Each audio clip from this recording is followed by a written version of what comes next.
2013 변호사 법률 상담 리포터 송다함입니다. 일반적으로 명절 이후 이혼 상담이 평소보다 30% 정도 증가한다고 합니다.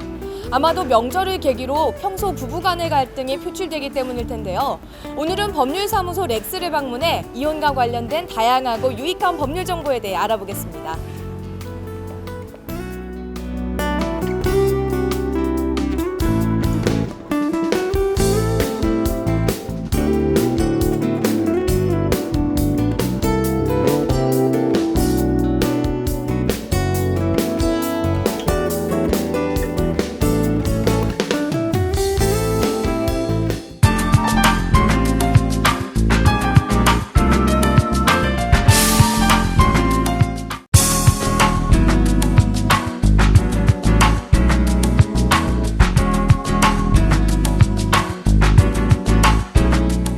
법률사무소 렉스의 김인혁 변호사님 모셨습니다. 변호사님 반갑습니다. 네, 반갑습니다.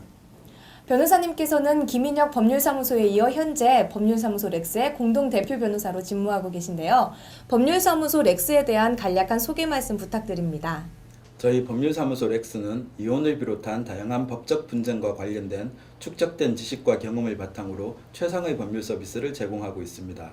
저희 법률사무소의 업무 진행은 우선 고객의 말씀을 충분히 듣고 사건 수임 여부 결정을 위한 정확한 사건 진단을 해드리는 것에서 출발하여 수임한 사건은 소장과 답변서 작성부터 판결이 선고되기까지 나아가 집행에 이르기까지 담당 변호사가 직접 관리하고 고객과 의사소통을 합니다. 또한 소송 진행의 전 과정을 투명하게 공개하는 것은 물론 무엇보다도 사건에 대한 승소의 결과로 고객들에게 보답하고자 노력하고 있습니다. 네, 변호사님께서는 그동안 다양한 이혼 소송과 관련한 수임 경력을 갖고 계신데요. 어렵게 이혼을 결정했더라도 어떻게 해야 할지 모르는 사람들이 적지 않을 텐데요. 이혼의 방법에 대해 간단히 설명 부탁드립니다. 부부가 혼인관계를 해소하려면 협의이혼이나 재판상 이혼의 절차를 거쳐야 합니다. 가출이나 오랜 기간 별거를 하더라도 법률상 자동이혼은 없기 때문입니다. 이혼에 대한 합의가 이루어졌다면 협의이혼을 할 수 있지만 위자료, 재산분할, 친권자와 양육자 지정 등과 관련하여 이 중 하나라도 합의가 되지 않으면 재판상 이혼을 통해 이혼을 해야 합니다.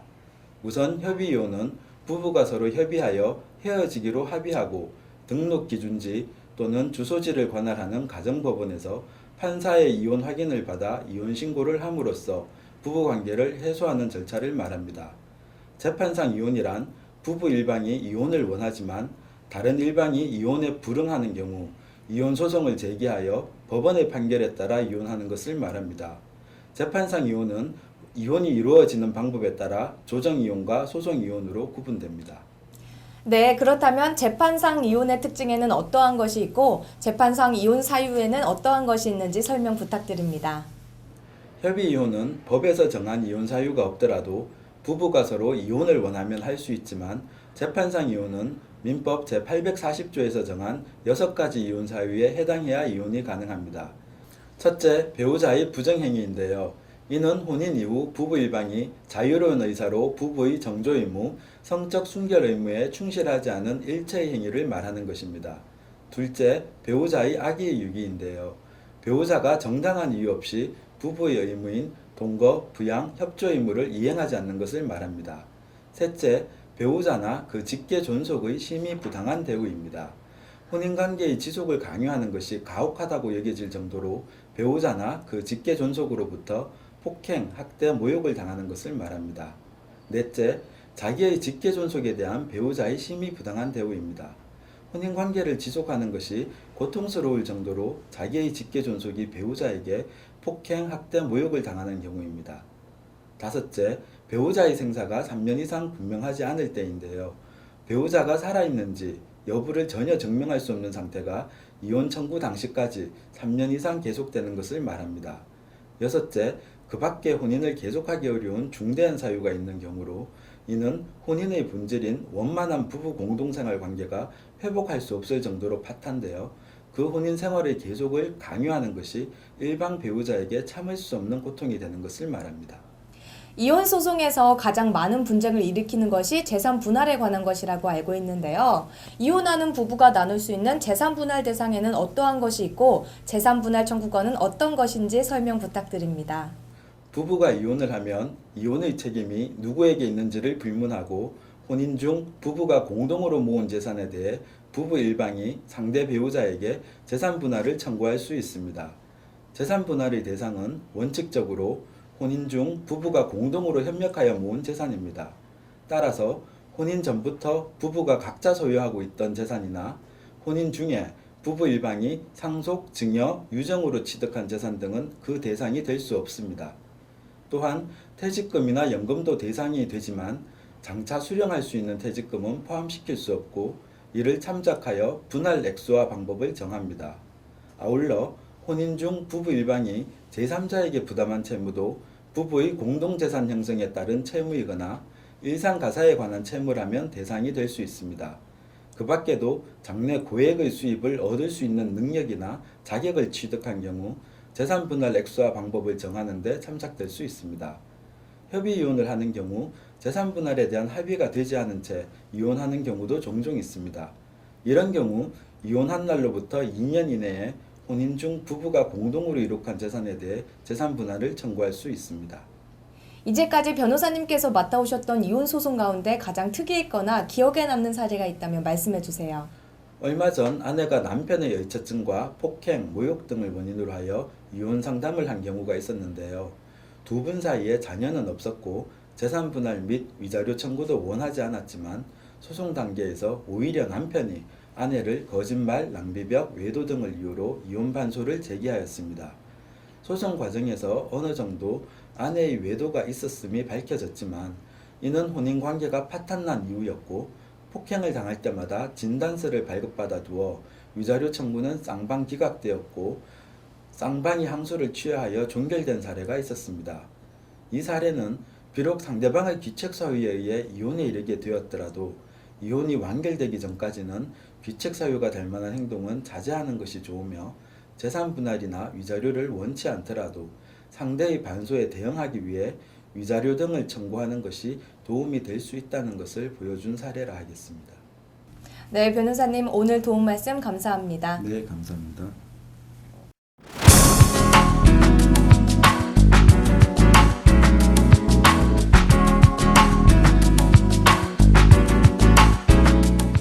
우리나라의 이혼율이 증가함에 따라 이혼을 막는 것도 중요하지만 불가피하게 이혼을 해야 할 경우 이혼에 대한 대비 체계도 관심이 높아지고 있습니다.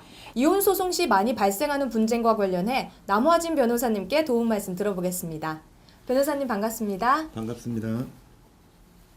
이혼 시 이혼의 책임이 있는 배우자에게 위자료를 청구할 수 있다고 들었습니다. 위자료는 누구에게 얼마나 청구할 수 있는지 도움 말씀 부탁드립니다.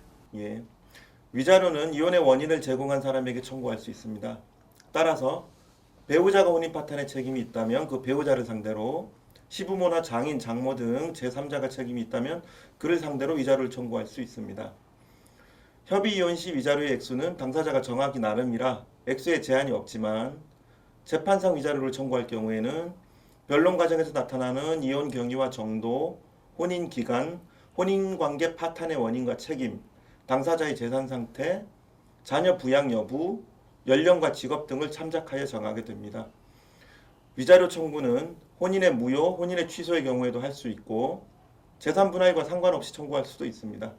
협의 이혼 시 위자료 합의가 되지 않고 이혼했을 경우에는 이혼한 날로부터 3년 이내에 청구해야 합니다. 자녀가 있는 부부의 경우 이혼 시 가장 많이 다투는 것이 양육권에 관한 것일 텐데요. 양육권과 친권은 어떻게 다르고 어떤 기준으로 지정되는지 도움 말씀 부탁드립니다. 이혼을 할 때 양육에 관한 사항은 협의 이혼인지 재판상 이혼인지에 상관없이 부부가 합의하에 결정하고 합의가 안 될 때는 가정법원이 직권으로 또는 당사자의 청구에 따라 결정합니다. 우선 친권이란 부모가 미성년 자녀에 대해 가지는 신분 재산상의 권리와 의무를 말합니다. 친권을 행사하는 부 또는 모는 미성년자인 자녀의 법정 대리인이 되고 자녀를 보호 교양할 권리 의무, 자녀의 거주 장소를 지정하는 거소 지정권, 자녀의 보호 교양을 위해 징계하고 감화 또는 교정기관에 위탁할 수 있는 징계권, 자녀 명의로 취득한 특유재산에 관한 관리권, 자녀 재산에 관한 법률행위 대리권을 행사할 수 있습니다. 양육권이란 미성년이 자녀를 자기 자신의 보호 아래 두고 키우면서 가르치는 것을 의미합니다. 친권자와 양육자 결정의 기준은 법원이 여러 사정을 고려하여 정하게 됩니다. 이때 가장 중요한 기준은 자녀의 복리입니다. 아이의 연령, 부모의 재산 상황, 아이가 누구와 살고 싶어 하는지, 환경은 어떤지, 현재 누가 양육하는지 등을 고려하게 됩니다. 이혼 후에 아이를 양육하지 않는 부모에게는 면접 교섭권이 주어진다고 알고 있는데요. 면접 교섭의 방법과 제한은 어떻게 되는지, 그리고 또 양육비 지급은 어떻게 되는지 설명 부탁드립니다. 말씀하신 대로 이혼 후 자녀를 양육하지 않는 부모 일반과 자녀는 상호 면접 교섭권을 가집니다. 면접 교섭의 방법에는 직접적인 만남, 서신 교환, 전화 통화, 선물 교환, 일정 기간의 체제 등이 있습니다. 무엇보다 면접 교섭의 행사는 자녀의 복리를 최우선으로 고려하여 이루어집니다. 그러므로 자녀가 부모를 만나기 싫어하거나 부모가 친권 상실 사유에 해당할 경우 당사자의 청구나 가정법원의 직권으로 면접 교섭이 제한되거나 배제될 수 있습니다. 또한 양육은 부부 공동 책임이기 때문에 자녀를 양육하지 않는 부모도 양육비를 부담해야 합니다. 양육비에 관해 합의해서 정하되 합의가 이루어지지 않으면 가정법원에 청구해서 정할 수 있습니다. 양육비는 자녀에게 실제로 들어가는 양육비, 자녀의 연령, 상대방의 급여나 재산 정도 등 여러 사정을 고려하여 정해집니다. 양육비를 지급해야 할 의무자가 양육비를 지급하지 않는 경우 가정법원에 이행명령을 신청해서 법원이 양육비 지급 의무를 명하도록 할 수 있습니다. 네, 이제까지 이혼 소송을 맡아오시면서 가장 기억에 남거나 특이했던 사례가 있다면 소개해 주세요. 특이하다기보다는요. 그 5살 된 아들을 둔 혼인한 지 7년 된 부부 중에 그 아내가 남편에게 이혼을 청구하였습니다. 그리고 그 남편이 저를 찾아와서 이혼 반소 진행을 의뢰했던 사안인데요. 그 이유는 성격 차이와 잦은 말다툼으로 감정 싸움에 지친 것이었습니다. 이러한 사유는 민법상 이혼 사유로 인한 가정 파탄으로 보기 어렵고 어느 일방에게 이혼 파탄의 주된 책임이 있다고 보기 어려워서 위자료 청구도 기각될 상황이었으나 당사자의 이혼 의사가 워낙 확고하여 진행을 할 수밖에 없었습니다. 그러나 이러한 경우엔 재판을 길게 하여서 상대방의 치부를 밝히고 감정 싸움을 부추기는 것은 자녀에게도 해가 될 거라고 생각돼요. 상호 양해를 통해 더 이상의 상처 없이 이혼에 이르도록 하는데 중점을 두고 진행하였는데 첫길 조정 절차에서 이혼, 재산 분할, 양육권, 면접교섭권 등의 합의에 모두 성공해서 의뢰인에게 만족스러운 결과를 주었던 사례였습니다. 이혼의 경우는 다른 소송과 달리 반드시 이기는 것도 중요하지만 상처를 최소화하여 최단 기간 내에 잘 마무리 짓는 것도 중요하다는 점을 시사하는 것이라 하겠습니다. 네, 그럼 마지막으로 법률사무소 렉스의 앞으로의 계획과 포부에 대해 말씀해 주세요. 부부 간의 갈등이 있을 때 부부 상호 간 이해와 배려의 태도로 대화를 통해 문제를 해결하려는 노력을 하는 한편 각자의 가족으로부터 받는 스트레스를 이해하고 다독여 준다면 이혼이라는 막다른 골목으로 향하는 길은 피할 수 있을 것입니다. 하지만 부득이하게 이혼을 선택해야 할 상황이라면 부부간에 혹은 자녀에게 상처를 주지 않고 서로의 길을 갈 수 있도록 잘 이혼하는 것이 가장 현명한 방법일 것입니다. 따라서 저희 법률사무소 렉스는 의뢰인의 상황을 귀담아 듣고 의뢰인이 바라는 바는 물론 의뢰인에게 가장 적합한 결과를 이끌어내기 위해 노력할 것입니다. 또한 관계법령에 대한 깊이 있는 연구와 정확한 분석과 세심한 법률 서비스를 자랑하는 법률사무소 렉스가 되기 위해 끊임없이 노력할 것입니다.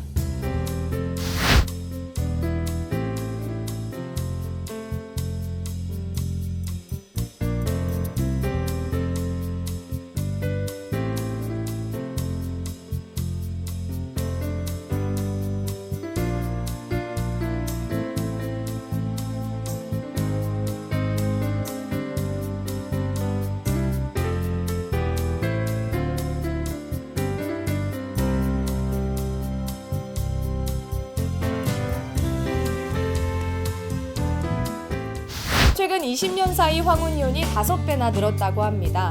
고령화가 이혼 문제에서도 나타나고 있는데요. 이처럼 이혼 문제는 우리 사회 전반적으로 증가하고 있는 추세입니다. 앞으로도 법률사무소 렉스가 이혼 문제로 갈등을 겪고 피해를 입는 사람들에게 제2의 삶의 길을 터주는 변호인이자 친구가 되어주길 기대해봅니다. 지금까지 2013 변호사 법률 상담 리포터 송다함이었습니다.